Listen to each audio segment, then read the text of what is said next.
He said I owed him $20. I said, no, he owes me 30. Tell him that. Did you want to start with the pledge or do you want to do this? Well, let's do the pledge. Okay. John is married. Welcome, My everyone. If we brothers. could stand for the Pledge of Allegiance, please. Officer Carr, would you like to lead us in the Pledge of Allegiance? Thank you. Pledge allegiance to the flag of the United States of America and to the republic for which it stands, one nation, under God, indivisible, with liberty and justice for all. Thank you. And we're going to go out of order just for a minute here, so Officer Carr can get back on the trail. Road trail. Can you introduce? Thank you so much. And I apologize for throwing this in the last minute, but I've been wanting to not only introduce you to Officer Carr, he's a fairly new member, but also tell you about the newest addition to our bicycle patrol program. And Officer Carr can tell you a little bit about this particular bike, but the significance of this model here is that it was completely donated from one of our citizens. It was actually a really great story where I was in my office one day and one of the clerks came to me and said, "Hey, Chief, this citizen just stopped by and she wanted to give you this card."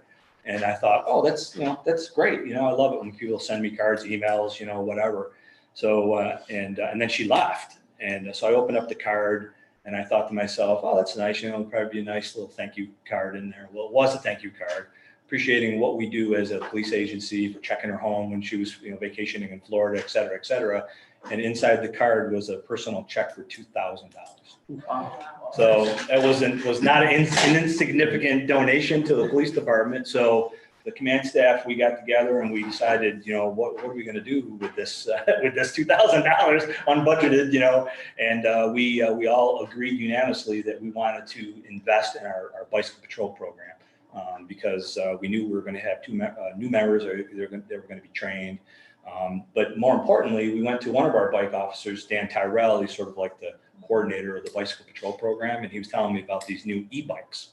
I'm not sure if anybody's ever heard of e-bikes, but we searched high and low, and Dan Tyrell, not Dan Carr, Dan Tyrell had to travel all the way to Pennsylvania to pick this thing up.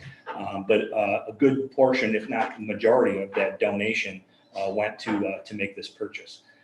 So what's nice about the e-bike is it's battery powered and it has a motor in it. And what's really great about it is people like Dan Carr, who's fully trained, can don the bike and patrol areas. And then if he gets an emergency call, but he's not near his vehicle, he can do the assist on the e-bike and hit the button, and he can get someplace in a hurry and not be winded when he gets there. Aren't Because they all supposed to be in physical fitness? well, you can see Officer Carr is in great shape. So If I know the ice cream shop is closing soon, I just yeah. power up and get over there. Now does that bike, as you pedal that'll charge it, correct? So this one does not charge, to my knowledge, Okay. but one charge does last. I mean, it'll last as much as I would be able to bike on. You put a solar panel on the shoulder. Yeah, I do know that some of them bikes, as you pedal it, it'll charge. They don't. I just looked into e-bikes and I was really surprised because the cars do. Yeah. When you brake, Right. you're Well, charging your When battery. I was in NICOM, But- one of the lawyers that is there was speaking. He has one that when he pedals, it charges it. There's no end. He has 3 of them. Right. There's no end to different types of variations on like capabilities with these. And, this is what you call pedal assist, where it's not going to do all the work for you, which is probably a good thing. But it will amplify your effort that you put in, and you can opt to just ride it normally. If you're riding with other bikers, or there's no need to be going Mach 1 down the street. But sometimes that's the case. I usually keep it off for the most part because it's fun. But yeah, then you can turn on and adjust the amount of assistance that you want, whereas the effort you're putting in gets multiplied. And I mean, it's like How fast does the speed on the electric will that go? I don't think I've done an actual time trial, but as fast as you need to go on a bike. You want to go any faster, right? Any faster, I'd be like, I might need a couple more pads. No, it's very adequate. Great. So Dan, it's off-road, obviously, so this would be a great assistance to Green Lakes State Park Chief. And Sure, if we had, if we needed to get into the park for a detail or something like that, it would be great, yeah. And For the hills basically, in particular. sorry, Chief. Yeah, go to cut you off. And basically, any other area where you're not getting a patrol car. And if you were to navigate it on foot, it would be an endeavor where it's gonna take you Canal would a be long period of perfect. time. Canal trails. The benefit to this, the benefit to this, like Chief said, is that there's something going on where I do need to get back to my patrol cars as fast as possible. This will really help me do that. What we're doing right now with the program is, and Dan is a year ago, Dan went through the training. And there's actually was it 4 days, 5 About a days? week, yep.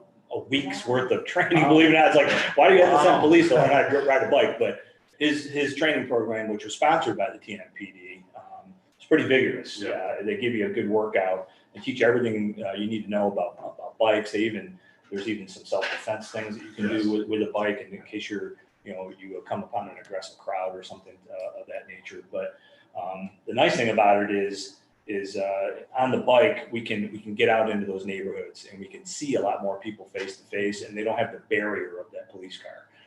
And with the e-bike, I'm not sure if a lot of people notice it's an e-bike, but it's a great segue into having a conversation with somebody. It's like, oh, it's a cool bike. What is that? And they will talk about the bike and what it can do, what it can't do, and it's just another great opportunity to get out into the neighborhoods. So I just wanted to bring Dan by tonight to introduce you if you hadn't met him and talk a little bit about the program. Thank you I think you should get an article on it in the. We intend to do it. In fact, we were waiting because the woman who wrote the check that paid for this wonderful piece of equipment, she just returned from Florida. So I intend to do a photo with her and somebody like Dan or somebody Perfect. with the bike, and then we're going to put it out. Very nice. That's fantastic. That is pretty neat. Yeah, so Yeah. how many bikes do you have, Chief? How many? This is the We have only one. e-bike, but Correct. how many other bikes do we have now? At least half a dozen. Yeah, Of different sizes. Yeah. 6. We've had a bike program for quite a while, Right. a good 20 years We have anyway. quite a few bikes. I should know how many we have. I think I'd rather take the e-bike. I tell you what, it's definitely an incentive to get to work a little early and be like, kind of make a claim on it. Yeah. There's a couple nice things about it. You can see the size of Officer Carr. He's not really a short guy like me, and so this is a larger framed bike, which is perfect for a guy his size, He doesn't really fit really well on our other bikes because they're a lot smaller, So, Basically, and Dan just not only does this at work, but he's also an avid mountain biker on his personal time. So today couldn't get any better. I was able to get out for a ride this morning, come into work, say, I'll take the bike out. yeah, exactly. Okay, And where's your helmet? right here, Yeah. Oh, good. always with me.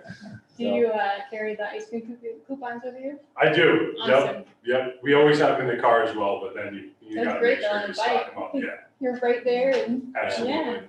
And it is it's also important in my opinion, as coming from someone who, our bike patrol varies. You don't need to have an extreme amount of experience to get trained in a bike patrol officer. Like Chief said, the training's a week-long course of ranging, pretty vigorous activity.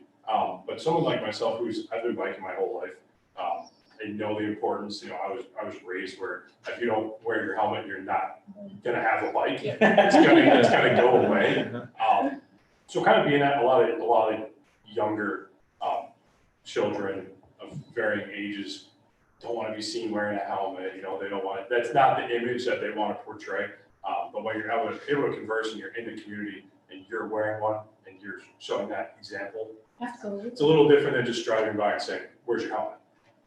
When you're out in the street, you're actually wearing one and setting that example. What we want to see. My kids thought it was great when they got their coupons. So.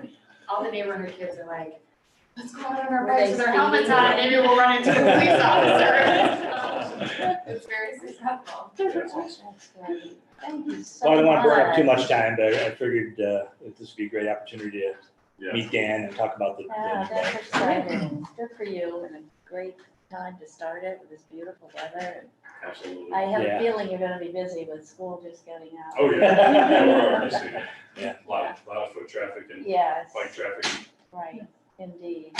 Thanks, Dan, Yeah, appreciate it. thank you very much for your time. I appreciate it. Thank you. Keep Thank you. yourself home. Yep. Thanks, You take care. need help out the door? No, thank you very much, so we'll manage. Oh, okay. Yeah. Oh, the note. Here you go. Yeah, I've got one here. Have a good one now. Yeah, thanks again, nice job. That's great. How exciting. Looks very cool. Yeah. Nice generous donation. All right. May I have a motion, please, for the approval Second? of the December 24th, 1984. May I have a second? Second. All in favor? Aye. Anyone opposed? Carried.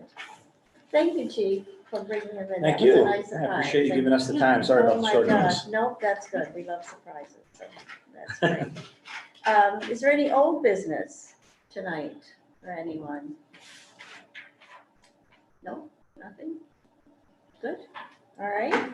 Then we'll go to new business. And Chief, I know you want to give an update.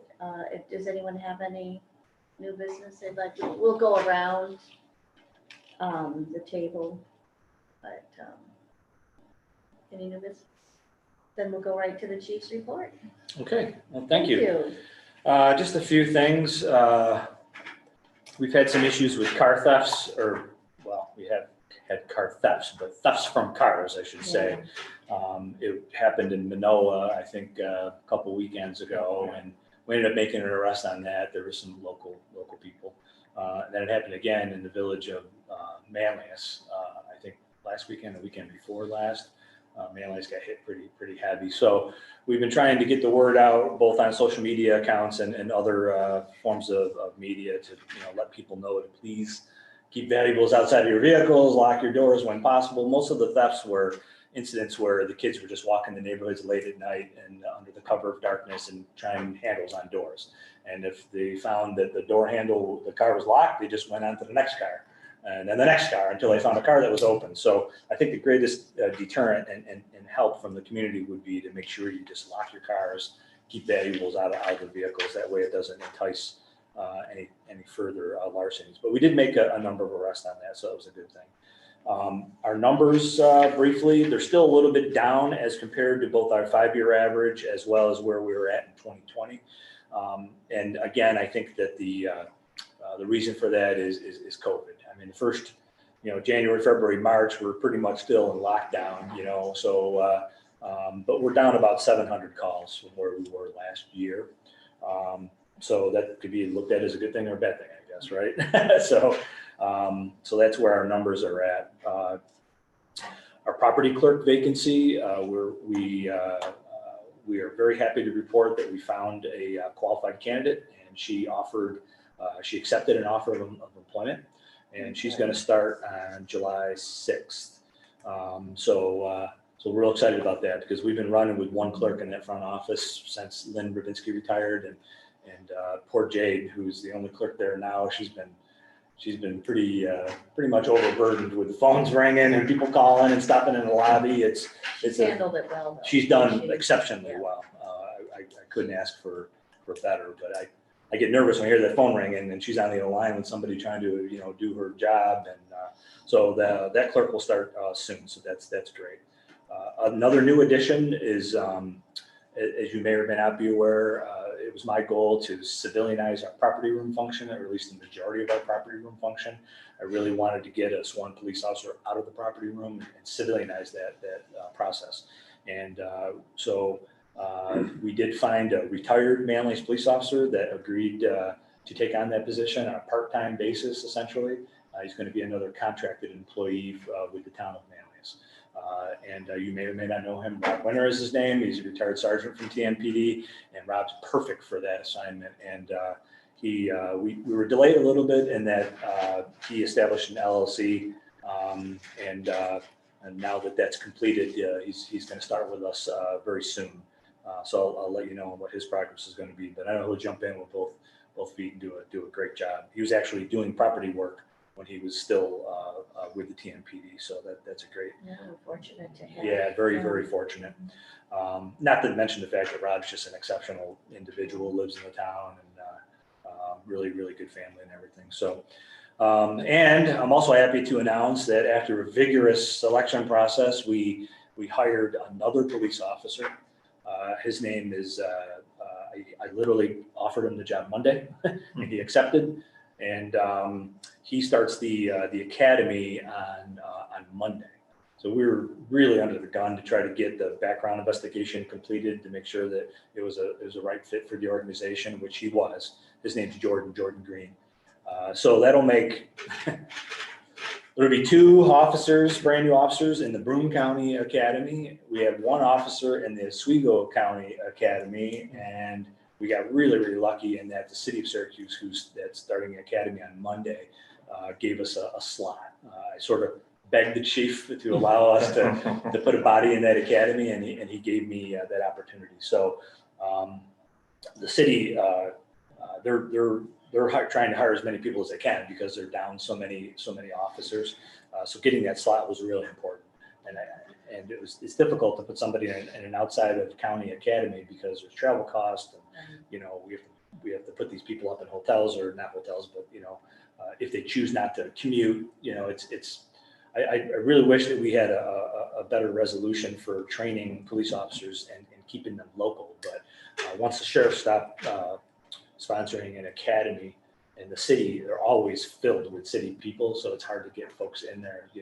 So the town and village agencies, like our agency, we always have to go to places like Broome, or MVCC is another popular spot. But Broome's been a really good academy for us, despite the travel and the Well, you distance. saw what we did with the firefighters. We didn't send them Montours Falls. Actually, Broome came up, Oh. then DeWitt Fayetteville, Manlius. We hired the instructor and we put on a state certified class for the firefighters. Oh, So we didn't have to send them anywhere. that's great. We Yeah. did it, and it was cheaper than Right. sending them to Montours Falls. And they got all of the training. Mhm. So it was a Yeah, I wish- win-win for everybody. I wish agencies in Onondaga could do that and get together and create something like that, but it hasn't happened yet. So, community support unit, I'll be doing a news release on that. I wanted to do that at the beginning of July. Our 2 people or 3 people are now assigned to that unit, and they're getting their feet, they're getting comfortable and those that are new assignments. So we'll be doing a press release on that too. So if you hear CSU, the new CSU unit, there'll be more to come on that. Oh, good. Yeah. Good July. Great. I continue to serve on the Board of Governors for State Chiefs Association, and 2 weeks ago, I traveled down to Albany for our quarterly meeting. And one of the topics that was discussed, of course, was a bill that is still in committee. But we were a little nervous about it gaining traction. And the bill essentially was sponsored by downstate Democrat, and the language in the bill was suggesting to rewrite the Graham versus Connor decision, which is the landmark United States Supreme Court decision on use of force for law enforcement throughout the whole country. And there was some language in the bill that was going to basically rewrite the justification for the use of force, and it was not well received. And luckily, it did not get passed. I reached out to both Assemblyman Sturpey as well as Senator Mannion. Neither one of them called me back because we had some concerns about the bill. But in addition to rewriting the Graham decision on use of force, it also would have introduced 3 brand new laws to hold police officers criminally accountable for excessive force, to include an e-felony. So if an officer used force and it was deemed excessive based on this new standard, the officer could be charged with a felony. We obviously we're not crazy about that. So it's still in committee, is my understanding. It didn't get passed in the most recent legislative effort, but if they start talking about it again, it's a strong possibility that maybe get We'll have to might keep get our eye on recognized. that. Yeah. Yeah. I reached out to the mayors and sent the bill to them because I was hoping for support from the not only Association of Towns, but also the NICOM for support. So just kind of give you an update on that. That was discussed, as well as this idea of removing qualified immunity for police. Another dangerous topic, but that I don't think has received any traction either. So I'll keep the group posted on that. And just so you know, qualified immunity is, if you don't know a lot about that, you have to qualify to receive immunity, right? That's why they call it that. And the qualifications are, a lot of people think that officers can act with, impunity, and that's not the case. If an officer maliciously, willfully, and intentionally goes out and violates somebody's rights, they can be held accountable, both criminally and civilly, so qualified immunity, and I think statistically, it really only accounts for like 30% of all the cases that are brought forward. So, and it started with politicians. So if they get rid of qualified immunity for police, it also gets rid of qualified immunity for politicians. So it's not going to just affect us, right? We're public servants. Yeah, that's right. Those people too. That's how it started, actually. Yeah. So I've had some discussions recently with the town court. They're struggling and finding security for the court. And I stepped up a little bit and started providing security for the court, only to realize that that's a really, really difficult thing to do. Because we were actually having to pull from our neighborhoods to provide courtroom security. And I didn't realize that court was held, I think, 4 times a month, in addition to all these other hearings that the judges can schedule. So that's been a huge burden, and I'm going to continue that conversation with the town board once I have an opportunity to talk more about that. I have a meeting scheduled with the supervisor to discuss it at length. I just want to make sure the committee was aware of that, those conversations. Fayetteville Manlius School District has contacted me, and Dr. Tice is interested in hiring 2 more of these special patrol officers, which will increase his staff from 5 to 7. Same contract that we had before with the other SPOs, where the school will pay 100% of the special patrol officer's salary, to include all of the startup costs. I still have to meet with Dr. Tice and discuss that further, but we're probably going to start backgrounds and looking at the opportunity to hire those 2 folks for the FN school district. And we already have 3 people that have stepped up and are very much interested in the job. So I'll be having more information on That that. was his plan anyway, when he brought the 2 on to get up to the 7, wasn't it, Chief? So this is. Yes. Yeah. Yeah, that was his plan all along, and that's what he budgeted for, is Right. 3 full-time SIROs, school information resource officers, and at some point he wanted 4 of these special patrol officers. And his goal, of course, is to have a Manlius police officer or the like on every campus, and that's part of their security plan, FM security plan. So. And I think that's about all I have. Oh my goodness, a lot going on. A lot going on. There's a couple other things that probably could be discussed, but it's probably more of an executive session kind of thing. So, Chief, I know you mentioned last time about the increase in calls at Green Lakes. Can you comment on that at all? yeah, I don't have any numbers as of yet. In the poll that was taken. The issue is that the governor decided to no longer support the New York State Park Police. And as a result, a number of park officers have left that position, and they're not filling those gaps. Right. So, and the good news, I guess, is that Green Lakes is considered their premier park. So the people they do still have in uniform, I think are coming right out of Green Lakes. But there's been gaps, and Manlius PD, I think it was expected to fill those gaps. So I'm collecting numbers, and I intend to meet with state police, because I think the idea is that if he got rid of the park police, then the park calls, or the calls that are generated from the park specific, would be handled by New York State Police. But we haven't seen an increase in state troopers in Green Lake State Park. Mainly it's been Manlius PD that's been going in there. That park generates a lot of calls. Oh, yeah. Between camping Absolutely. and Yeah. the summer activities, that's a And huge. people getting lost on the trails, that's why I, comment Yeah. on the bike Yeah, and falling and. we'll always go to the park if somebody needs us. If it's a major incident, and we're never gonna turn the blind eye to that, but at the same time, I don't think it's fair to the residents of the town of Manlius that we're policing a state park, that wasn't, I didn't build an agency to, take on all those additional responsibilities, so, more information to come on that. Good, good. Karen, can I ask a question? Yes, by all means. Sorry. You can So come to the table. the park police decided they're not going to enforce the laws of the state parks? No, Okay. Or they're not going to patrol the state parks? Personnel shortage. they're not hiring any park police officers Mm-hmm. anymore. So there's no park police in the parks? There's very few. Who, do we have somebody we talk to at the Parks Department? Yes, And we should at least suggest that we have some kind of intermunicipal agreement between the state and us, where they would, and we're going to provide that service. initially they They said, should be reimbursing us for those costs.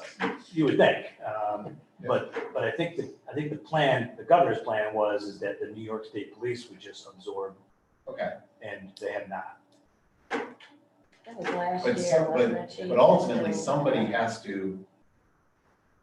from the state has to make a decision that we're going to either patrol the parks ourselves, either with state police or with parks police, or we're going to enter into an agreement with a law enforcement agency to do that for us. And we should begin those discussions either with our state representatives, with somebody, so that we can, it's fundamentally unfair for the taxpayers of the town of Manlius to patrol a state park. Correct. And And we're not. We're, I'm sure we have jurisdiction because Yes. it's in the town of Manlius, but Yeah, jurisdiction's not the issue, and we're not actively patrolling the park. We only go there if there's a life or death situation, and there's no park police available, and the state how do you police know are when not there's available. park police, when park police are not available? When the call comes out, the 911 center tries to dispatch a park police officer, and if they don't answer the radio, they're not available. But how do you know if they're? We're on the same frequency as we are. So if the call goes out and you don't hear a park police officer saying, I'll be there, then you send somebody? No, we try to get the state police to go, Okay. but if it's an emergency, emergencies are dispatched for any unit in the vicinity. And of course, the closest unit for any unit in the vicinity is always going to be the town of Manlius Police Department. And we go in an emergency because it's an emergency, but I mean, if this becomes a real issue, I think we need to sit down Yeah, well, and that's like figure out. Chief mentioned that, the calls were created, we're keeping. Yes. your, yeah, we're trying to collect numbers now, and I still have to meet with the state police. Yeah. Sorry about that. Right. So I think that's all I have. If I were in the park, I'd like to see a town Manlius. I'm sure most people would. Thank you, Chief. Yeah. Any other questions for the chief or comments or? No? Correspondence, Allison, do we have anything? You're not. We'd like to thank that resident for the generous donation. I don't know who it is, but we thank them and Yeah, we'll be doing a news release on that and a picture with her. She agreed to stand and pose for a picture near the Right. mic, so on graciously. behalf of the police committee, we'd like to thank them. So Okay. very generous, appreciate it. And let's do the privilege of the floor. So Bobby, please. We actually have two, I think, fantastic stories out of Manoa. One was we got some compliments from some parents about the ice cream program with the helmets. Their kids were good. given the coupons for wearing their helmets while riding their bikes. Mhm. And the other one, it could have been a very tragic end to the story, but we received a letter from Waves, who we contract with for the Manoa ambulance service. And they wanted to applaud your two police officers, Zach Shute and Phil Kniddle, I believe is how you say that. Kniddle, yeah. They responded to a call on June 3rd in the early morning of a resident who was having a cardiac arrest. And the exact words from this letter were that their actions of performing CPR before EMS arrived on scene is a result of that patient being alive today. And he just wanted to make sure that that was handed out to you guys of the compliments that if it wasn't for you guys, the patient might not have made it. Great, thank you. Thanks for sharing. That's it. In Manoa. Well, I hear there's a lot going on in Manoa though, on Friday nights, the cars. Yes, now at yep, the West car Park. show, it's a great turnout down there. Good, yeah, And the concerts. Yep. and the concerts, absolutely, yeah. So, And pizza with the mayor on Wednesdays, Last last Wednesday of every month. so that's where the traffic jams occur. Good. Thank you. John, did you have anything? No, I'm letting Bobby do Aye. everything here, so he's learning his. We're honored to have 2 trustees from Manoa, so thank you. Thank you. Scott, Village of Manlius. Well, then we finally got our lighted crosswalk in from the state, Yes, right there by Brugger's, that's in operate. And we're still meeting, Paul is still meeting with the state committee because they are looking at the whole traffic pattern through the village. So that's a, long extended process, so we'll see what becomes of that. yeah, I recently received some positive comments from somebody who was traveling through Fayetteville and saw one of those crosswalks with the LEDs. And they were so impressed, they called me and they said, how do we get one of these things in our community? And I was like, well, that's we had to make a lot of phone calls and do a lot of work to make that happen, obviously, so. In a few years. Yeah, right. Oh, yeah, that one was Took a while. supposed to have been, over a year ago, it was Yeah. supposed to have been installed. So let me ask you about the parade. I know the parade has been switched to 5 o'clock on the 3rd. And how do you think that's all gonna shake out? How do you think? We'll And the find out. impact, I'm curious as to the impact though on the police department. I know it's tough on him because it's a shift change. Right, And so, this is a trial. What we were trying to do is, we had it in the morning. Then you had that big lull of, between noon and 4, just nothing basically. So we're trying to compact it into to keep everybody there. We'll see what happens this year. Yeah, it was difficult to fill that schedule. yeah, sure. So we'll see what happens. It's usually pretty expensive, but this also draws a lot of people. Yeah. The fireworks anyways. Yeah, definitely. And that's, by condensing it, your guys don't have to be out there in the morning, so. Yeah, We'll see. the issue with starting at 5 is that Shift change. our afternoon shift actually ends at 2. So we'd have to pay officers 3 hours to, Sit around. well, they won't be sitting around, believe me, They'll be out getting on the work. bikes. Yeah, we'll be getting work out of them, but, Yeah, I just wondered if the police had been contacted when that was done, how it was. oh yeah, we were coordinating with Good. the village right from the beginning, so Yeah. it still didn't make it any easier, but it was, Right, right. it's what we do, so. Hey Karen, I wanted to bring, I know Fayetteville's not here, but I wanted to bring something up, maybe you would know the road, because I had to drop something off to the UPS over there, and I come up School Road, brings you up by the new one-way that they have, that you Yeah. can't continue all the way down by up the bank and the Starbucks. Behind I had to look down the road, they still got stop signs up where it tells you don't enter here, but you get down at this end, there's a stop sign facing towards the do not enter side. Isn't that a little confusing? I think it is. And I've seen If you see a stop cars- sign when it turns into a one-way going that way, you would take the stop signs down. I looked, I went, why is there a They stop sign down there when you probably can't go that way now? Yeah. People still go down there. And I see people not abiding by that, Oh, do big not time. enter. Well, it's Yeah. just local traffic only, so So get that. what is the classification of local traffic? Northeastern United States, I don't know. I just have to think of that. I remember that being brought up here, and then I looked and it says, do not enter. And I'm looking, like, going, okay, but Yeah, there's we can stop check signs the down mayor there. on that. Yeah, I know, it is a little, Yeah. I think so too, yeah. And I used to cut through there. I don't Yeah. anymore. Yeah. Well, because now you gotta watch out when you come down there Oh, now, yeah. you're making that right-hand Yeah. turn, you can't go left, and it says do Right. not enter, as I look down, I go, stop, well, wait. And that's a pretty street too. I always liked getting off the busy corner. Corner there and heading up that, yeah. The problem Yeah. is it backs up the traffic on Right, Genesee Street now, again, because yeah. people are turning left and then they gotta take the right. Well, and haven't you noticed that since the COVID, plans have changed, that there's so much more traffic? Oh, yeah. It was overnight how it all occurred, Just pick right really. up, yeah. Yeah, I've noticed that. Elaine, do you have anything? Don't, I'm all set. Thank you. Okay, good, for the town. Mhm. Well, Mike, thank you for everything you do. We have an amazing, amazing police department and are truly grateful. Thank you, I appreciate that. And look forward to a safe summer. Yes, yeah, it's being predicted that it's gonna be a busy summer. That's why I Yeah. hope Oh, that yeah. these numbers are gonna get jacked Did up you, here shortly. Get your CALIA certificate. Yes, You did Yes, present that. yeah, yeah, I did a press release on that, I think, was it last board meeting? I think we did a picture, a press release Yeah, or we did a something. picture, it was Yeah. really nice. yeah.